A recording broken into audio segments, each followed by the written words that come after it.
I will put a link in the chat.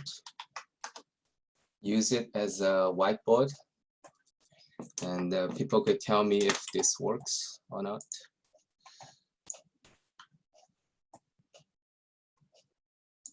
Let's see if I put a dot here.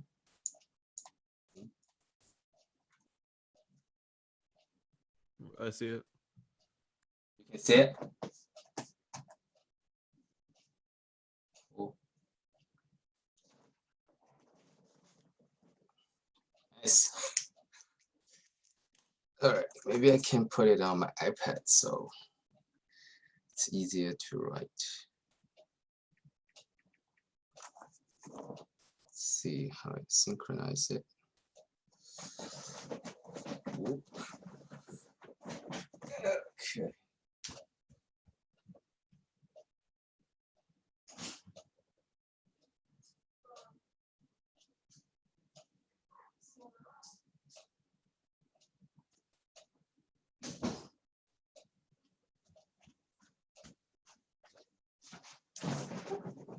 Pen here.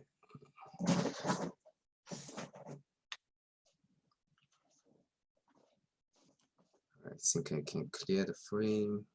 Maybe write with my hand.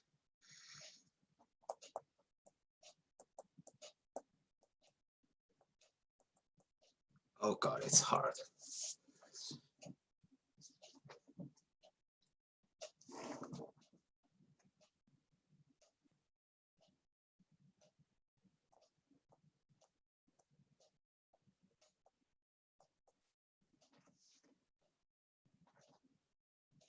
Okay. Hopefully it doesn't have a strong delay, so you can see what I'm writing. All right. Let's see what else I need.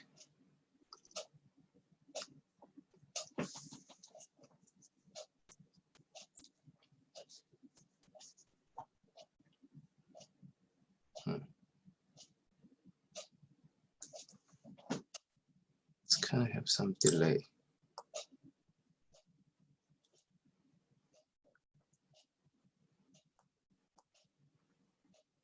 Okay.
Okay, 11:10. It's the time.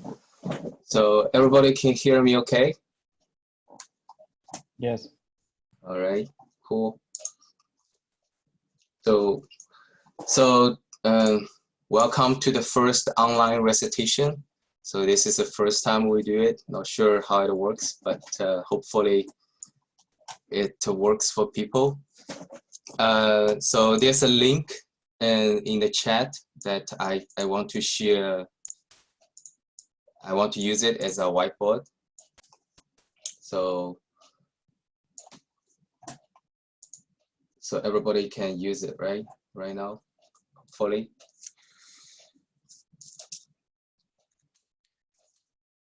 Okay. Yeah, it's kind of weird. Online classes.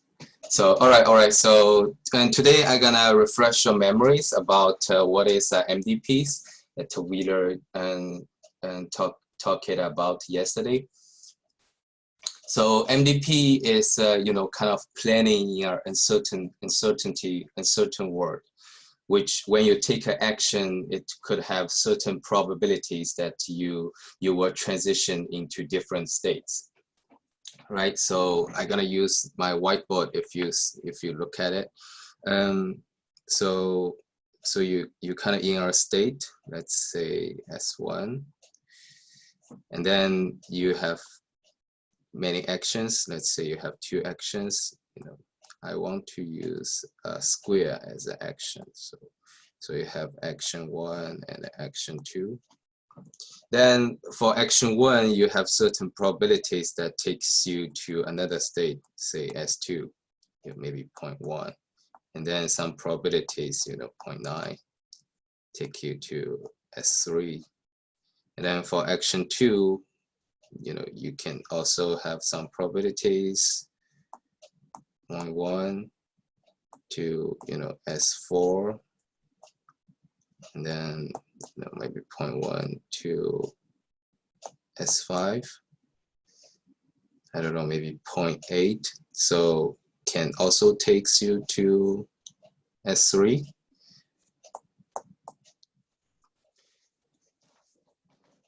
Right? People can see what I'm drawing in real time. I was about to ask, where am I supposed to see this? Oh, there's a link in the chat. Oh, because so maybe I will put it. Yeah. Can you see this? Yeah, got the link. Okay, yeah, click Oh, that. cool. I can see it. Perfect. Okay.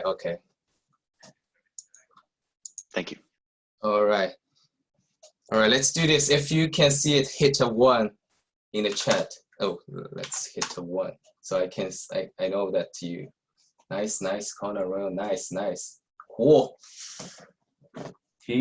Okay. I think we got everyone. Okay. So that is an MDP. All right. So before we have so it's a little bit different to planning in an MDP world. So okay, to make it more intuitively, I'm gonna give you several examples. So you might think, okay, why when I take an action, there could have certain probabilities that I transition into different states, right? For example, if you are in a bumpy road, all right, and then you are driving a car, and then you tell your car to go straight forward.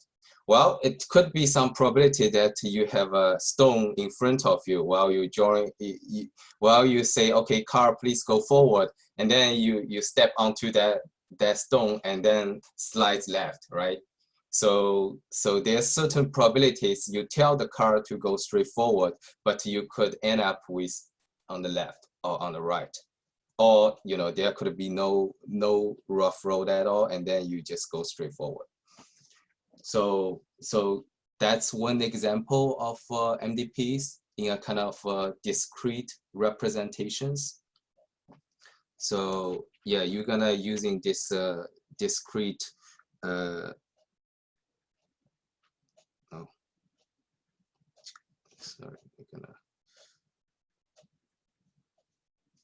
so you're gonna using this discrete description of a word. So if your robot is here, and then imagine your vacuum world, and then you ask the robot to go forward. So you want it to go up, take an action, you know, up. So maybe you have probability 0.1, you're here because of some, you know, rough stuff here. And then you can have probability 0.1 here, and then, you know, you have this probability of 0.8 here. This transition probability could causing by the nature, which by all means, you don't know the model of the world, right? When you drive a car outside, you don't know everything about what's gonna happen outside. So this is the uncertainties comes from, all right? Everybody understand that? Everybody cool? If you're cool, hit a 1.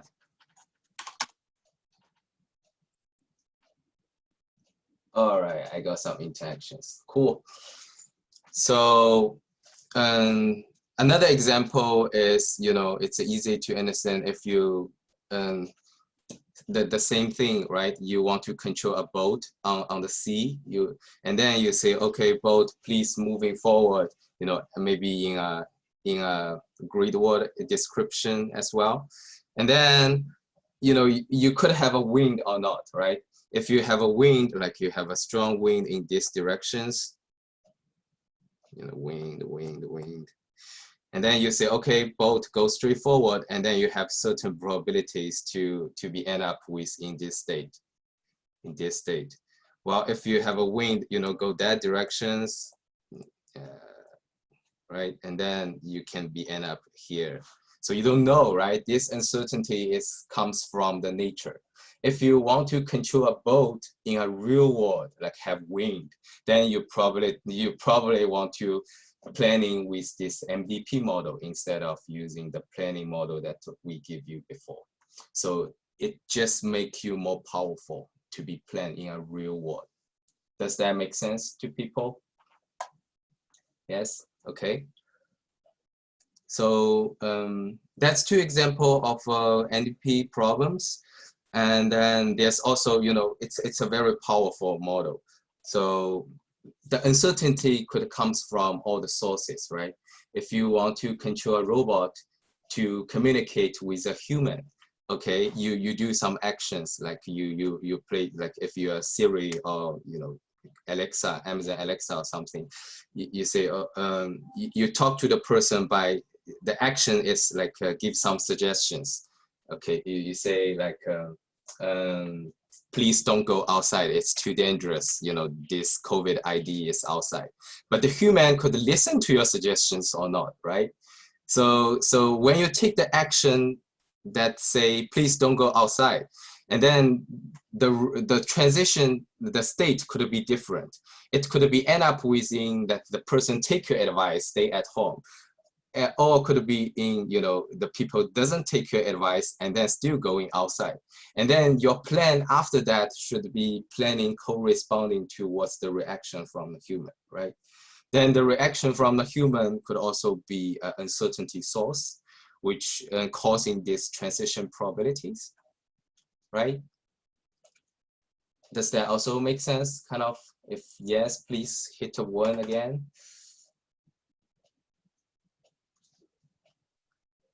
Cool.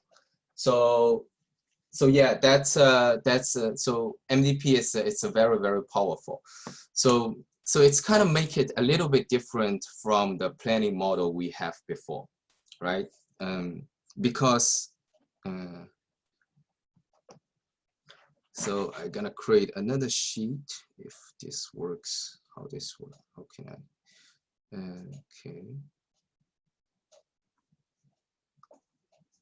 So, oh, it's easier to click here. But how to do this in iPad? I don't want to clean up this. This is, oh yeah, here. All right. So I'm going to the second sheet, which is a clean sheet. So it's a little bit different. So before, you know, we have this search tree. I will write it this side. So we have a state, you know, your initial state.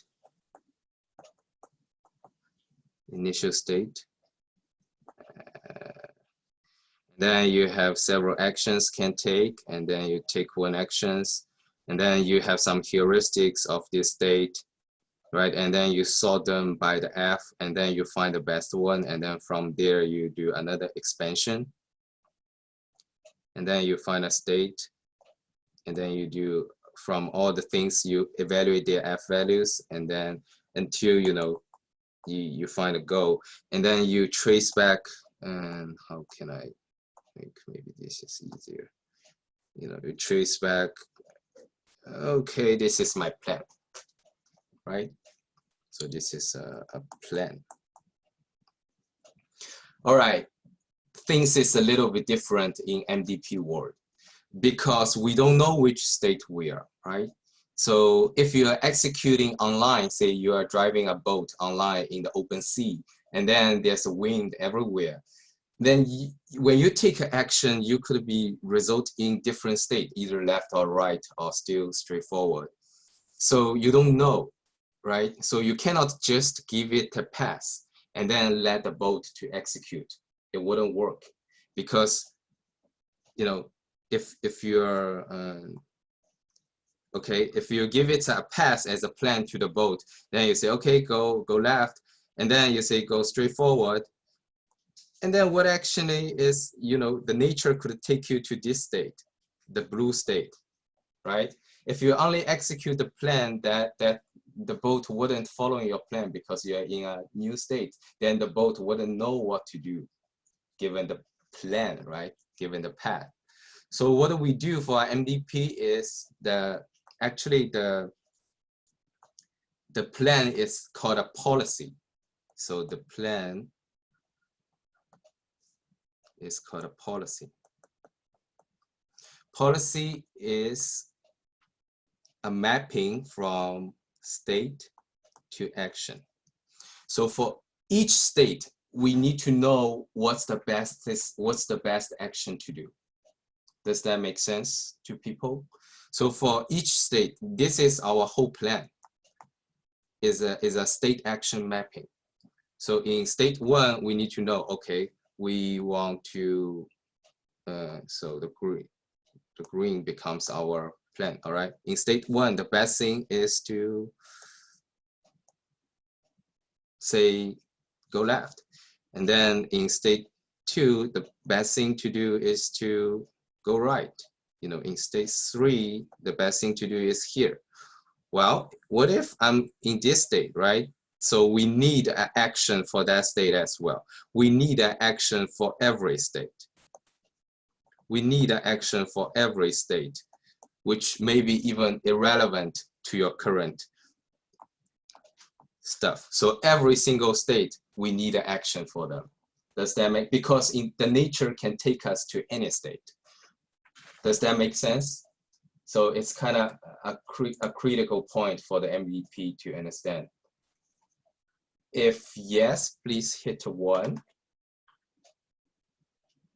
If you don't understand, just ask, just speak loud, so I will elaborate more. Okay. Yep, seems like people get that. All right, so then in the next week, we are gonna tell you all the techniques to solve this, to find an optimal policy, which by all means optimal plan for MDP world, for uncertainty world. So we have these value iterations, which kind of a Dijkstra algorithm, only in Dijkstra algorithm, if you still remember a Dijkstra algorithm is from initial state. If this is a goal, it will going like this way, evaluate all the G values until you hit a goal. So dynamic programming without any heuristics. And then later on, he will introduce you our algorithm called RTDP, real-time dynamic programming, which is a lot smarter to do using those sampling techniques to accumulate reward, to get accumulate reward computed for each state, so you know what's to do best for each actions. All right, this is gonna happen next week, and then you're gonna have to implement the value iteration and the RTDP. I think the graduate student have to implement RTDP as well, and the undergrad it's gonna be implement value iterations.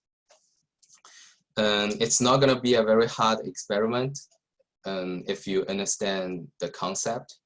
So the code should be really simple within less than 10 lines or something like that. So not be too worried about it.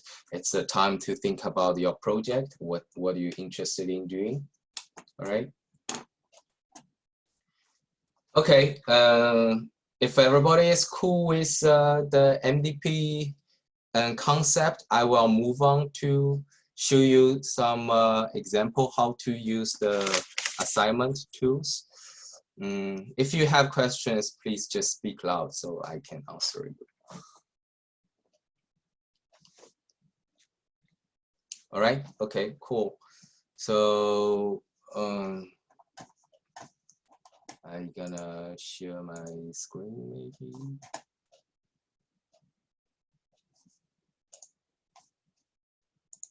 Share screen. Okay.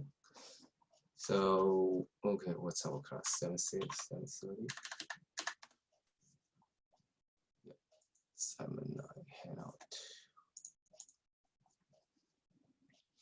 So first of all, you have to parse an MDP. So you're reading this file. Each line is a state. With the first one is the reward of that state. The second one is if it is a terminal state or not. So if you end or not. Then how many actions it has depend on, if it's 2 actions, then the following 2 lines will be the actions for that state. So the 2 actions, so let's see, action 0, yeah, then 1 per line action, starting with action 0. That start with a number of successor and then list each successor state along with its probabilities, all right? So, okay, if this state have 2 actions, the first action have 2 transitions. The first, it will transit into state 2 with probability 0.9, and then it will transit to state 1 with probability 0.1. The second action is it will transition into state 1 with probability 0.9, transition into state 2 with probability 0.1. Then there's 3 more states. The second state is with reward -10. It's not a terminal state. It has 2 actions. Action 1, it has 2 transitions. First, it will transition into state 3 with 0.9, and then transition into state 0 with 0.1. And then the second action, it will has 2 transition as well. Transition into state 0 with 0.9, transition into state 3 with 0.1. Right? That's the third state. Right? So that's the I think that's the description of the reading file. You have to parse that. Feel free to do that in this weekend if you have time, even if you don't have implemented your algorithm. So just reading this, make it, whatever data structure you want to represent the state, the state space, the word. All right. Then you have to take 3 arguments for your executable. The first is the algorithm. It will be, the undergrad will do value iteration, and then the graduate students also have to support RTDP. All right. And then the second one is the discount factor, how you want to discount the future. And Wheeler will tell you about what's the discount factor in next week's lecture. And normally we're just using some value as 0.9. So, and then there's a termination criteria. For value iteration, it will be the threshold. for which one you want to make sure you are converged. So if the difference between last iteration and then the current iteration is less than 0.1, I will stop. So the threshold, then for RDTB, it's an integer number, how many tries you want to run. It's a sampling-based method. You do many trials. And then how many trials you want to do. So that's the 3 arguments for your algorithm. Then we support with this MDP tester, which can take your executable and then taking the input and then try to evaluate that. So I will just give you a quick. So any questions regarding the input file, the state representation? Okay. Okay. So now we have this MDP tester. It's written in a Python file, Python 3. So first, I gotta show you how your executable gonna work, right? So your executable gonna read in. You can play with this, of course, yourself. What is the reference? Oh yeah, I didn't put the reference here. So it's in my local, not on my ID. So MDP reference. It will take 3 arguments. First would be the value iteration, discount factor 0.9, termination criteria 0.01 maybe, and then read in MDP input. So those are in the problems. Let's see, maybe the standard. So take 3 arguments, and then from the standard in, you're reading this input line by line. And then your algorithm should compute the optimal policy for this particular problem. The optimal policy, if you look at the optimal policy, would be for each state. What should the action? What's the optimal action for that state? The action for state 0 is the action 0. The action for state 1 is action 0. The action for state 2 is action 0. All right. So here the action for state 0 is 0. The action for state 1 is 1. The action for state 2 is action 0. So the relative number for that particular state. If that state have 3 actions to do, and then the best one is the first one, this action 0. All right, which the state action mapping that I just talked about. And then in the end, you have to, so there's a empty line here. I think the empty line means there's no action available. So if for states there's no action available, the line can be blank. So some could be terminal state if you're driving a car and then you're hitting to a wall and then you end up in a state that you die. So in that die state, you have no action to take anymore. So it's a dead end state with no actions. So can I add something? Yeah. I think I read in the PDF that it's also null if every action is equal. So if the value of every action is equal. What do you mean? So you have different actions, and then the value is not for action, the value is for state. Here we're simplified a little bit. So for each state you have a reward. All right? Yes, so what I remember is if all actions give the same reward from a state, then you can leave it empty. No, I don't think that's correct. Okay, I'll check. Yeah, I don't think that's correct. So because you are kind of computing accumulative reward and from all the way back up. So Wheeler will teach this in more detail. But so what you want to optimize is the expected reward. from a future perspective, right? If you take this action, and then this will lead you into another state, which will lead you take another action, lead you into another state. So if you from that perspective, what's the expected reward all the way from the end state, the terminal state, would be for this state. So then you choose the action that minimize that expected reward. All right. So we'll work and teach this in a lot more detail next week. But here, for the output of your program is for each state, you tell which action to take. If there's no action available, you have to decide an action anyway. Even if the action ties, you have to decide what, you know. So if for the only for those states have no action available, it can be empty. And then in the end, you will print out how many backups you performed, you know, how many iterations you do for value iterations, kind of. And then, yeah, again, Wheeler will tell this in a lot more detail, so you know what's the backup, what's the meaning of backups. All right, so that's your output.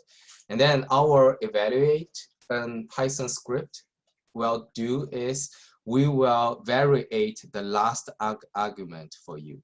So because of the converge criterion, the termination criterion could be different. And then that difference could influence the performance of the algorithm. So if you terminate with a very large, gap, which the algorithm haven't converged yet, you can end up with a poor policy, which means not optimal, right? So if you launch a poor policy to your robot or to to the real world, it will perform poorly. You can thinking of in that way. All right. So then what we want to do is we want to variate this termination criterion automatically in the tester. So you don't have to give the last argument. You only have to give the first two arguments. So MDP tester. But what you have to do is to give us a base. What is the first termination criteria? So if I do like MDP tester, and then the first argument will be the, so let me check again. It will be actually a program. Yeah, please, go ahead. What's that? I mean, it will be actually a program, MDP reference. So what's that? What gonna be a problem? No, I mean second argument will be MDP reference. Oh yes, I know that. So I just want to, yeah, maybe I don't. Yes, all right. So MDP reference. I don't have a reference in Agate, so I was just using my executable anyway. So that's MDP. So I want to see the third. Okay, it's here. So MDP. Oh, all right. So it doesn't tell us here. All right. So you just type this, and then it will tells you what to do. So the usage is algorithm discount factor 0.9, and then there's a base. Base is the first termination criteria, and then we will divide that by 2, and then divide that by 4, divide that by 8. So if we're starting at 0.1, and then it will variate your termination criteria from, you can see it from the plot. So if I do that, and then reading a problem. So how about racetrack 10? Yeah, racetrack is another MDP domain. I'm gonna show you. Whoops. So what is this? No state. You forgot algorithm. Oh, I forgot the base parameters. Yeah, I don't think I forgot. So MDP discount factor. After MDP should be a valued iteration, 2 letters. Oh yeah. Yeah, you're right. The algorithm. Yeah, all right. So executable, algorithm, discount factor, the base. All right, base is 0.1. So it will using different termination criteria to run this. And then, all right, how can I view this PDF? Okay, anyway, I already have it here. Okay, this is for TDP. So what you're gonna see is it's generate a PDF like that, which means, okay, we're using the base 0.1 as the termination criteria, the converge condition, and then using 0.05, then using 0.025, then using 0.0125, right? Every time it's divided by 2. So this is an easy problem, racetrack 10. So this is a violin plot which shows the different results, the different final reward we get from a problem. And then we run multiple times, like I think 1,000 or something, 1,000 times to see how your policy performs. So here, as we can see, if we run 1,000 times with your policy in this MDPs, it get a reward of mean at about 1,000, 800 or something. It's a high reward. So yeah, so basically it's already converged at 0.1. So whatever, if you give it a smaller converge criteria, it still perform almost the same, right? It's close to here. And then, yeah, this is for RTDP, which the base is the how many samples you want, how many tries you want to do. And then we multiply that by a log2 basis. So basically it's add up some trials. You're starting from 200 trials and then do 316 trials and then do 400 trials and then do 464 trials. So all the way to there's a 10 variated stop criteria, termination criteria, all right? So as we can see here, if we do 200, as we do 200 tries for the RTDP algorithm, it performs poorly because the average reward would be, negative 700 or something. And then this is the bound. So the best thing it can achieve in all the different trials, all the different tests on your policy is 0. And then the worst is negative 1,000. So if you running RTDP with 316 trials to make the policy, it will make the policy better, which you have a mean of, when in the test phase, you will have a mean of, maybe 200, negative 200. And then some cases you reach the 1,000 reward. And then in some cases, when you're adding up the trial numbers, it performs better. So that's the statistics we want to show you about how the performance of your policy, of your computed policy is, all right, by evaluating different stop criteria. All right, so far, any questions? What is the x-axis of that plot? All right, so the x-axis is the variated stop criteria. Right, so for value iteration,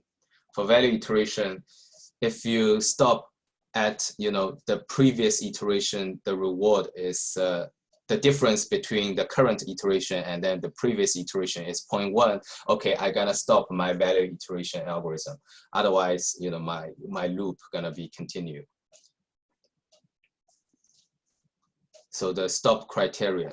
So the smaller the number is, the longer your algorithm will run, but the better the policy you generated is. All right, does that make sense to you, Connor? If yes, hit 1.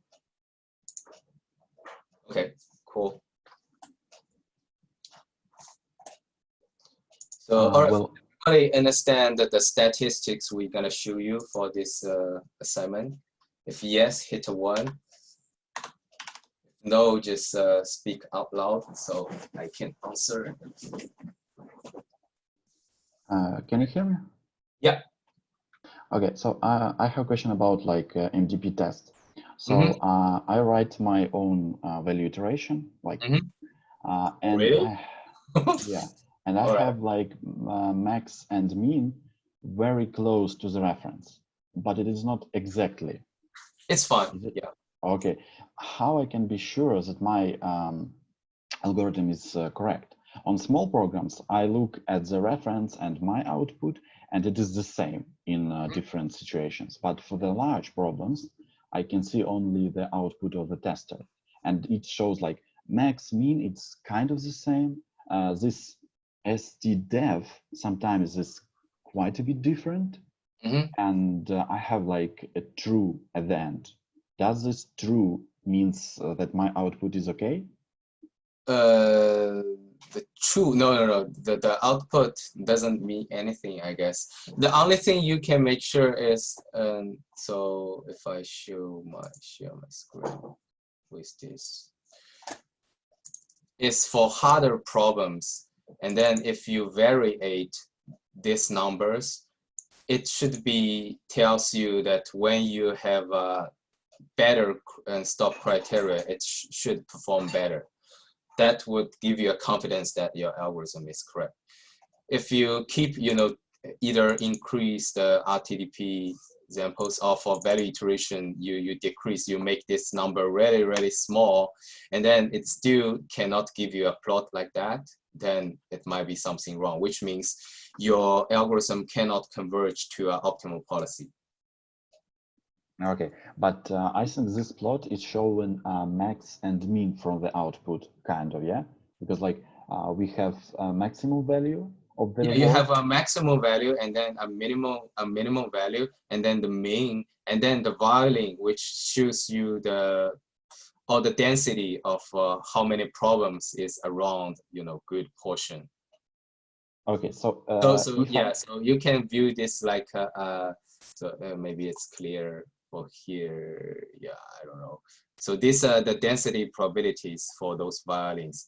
The wider the width is, which means more results would result in here in the test cases. Okay, so actually, if I have max and mean values kind of similar as a reference, I should be fine. And the violin should behave like that. So many portion of your algorithm should perform good. Many test cases should result in a high reward. Okay, thank you. So, yeah, so this 200, this is bad. If you run 10,000 trials, or you run 0.00000001, and as a converge criterion for value iteration, you still get a plot like this, which is bad. Does that make sense? Yeah, thank you. Yeah. So because we're in an uncertain world, so we cannot evaluate an algorithm by single trial, by single test. There's a randomness would happen. Okay, so I'm gonna show you another powerful thing for the tester is for the racetrack domain, we can visualize our policy. That is the last thing I want to do today. So to visualize it, we need to tell it what's the plot we want to do, all right? So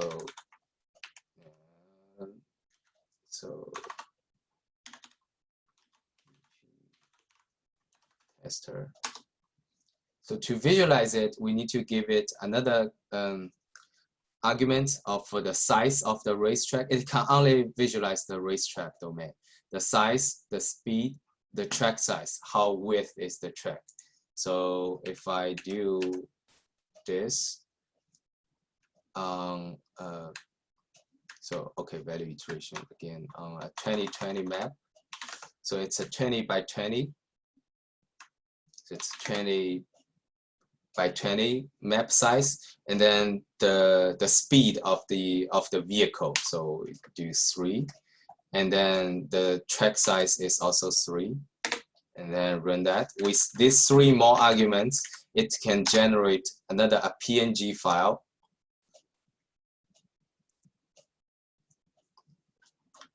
So you can see it's generated another PNG file. I already generated here, bring it to my local computer. And then what you can visualize is your plan, all right? So in racetrack domain, you tell a vehicle to move, maybe down, and then it will have certain probabilities while leading to left or right, or not following these actions. So that's the uncertainties, right? So then for each state, you can see for each cells, you will have an action for that state. And then we run your policy, your generated policy, and then give it random of nature. So random what happens if you take action, what will be resulting. And then run this by 10,000 or 1,000 different natures to see to visualize how your policy performs. So you can see for my algorithm, many of the tests take the robot from the start position to the go position without collide. And then in many trials, you can see those are the means. Those are the means in the trials that it will still result in a dead state, which you're hitting to the wall. All right. If you can run racetrack and then visualize your policy like that, I think your algorithm is good. You can tell if you're using a very poor stop criteria, you're using a large terminal criterion for value iteration, then it will just a mess here. A lot of trials will die. And then if your policy converged, in the end, you will see a map like this. All right. Does that make sense to people? If yes, please hit a 1. Otherwise, please tell me. Okay, cool. That's it. That's all for today's recitation. Go back and then play with the toys yourself, and then let me know if you have any questions. Post it on Piazza. I will answer you. All right. Have a nice weekend, everybody. Keep safe. Stay safe. Bye bye.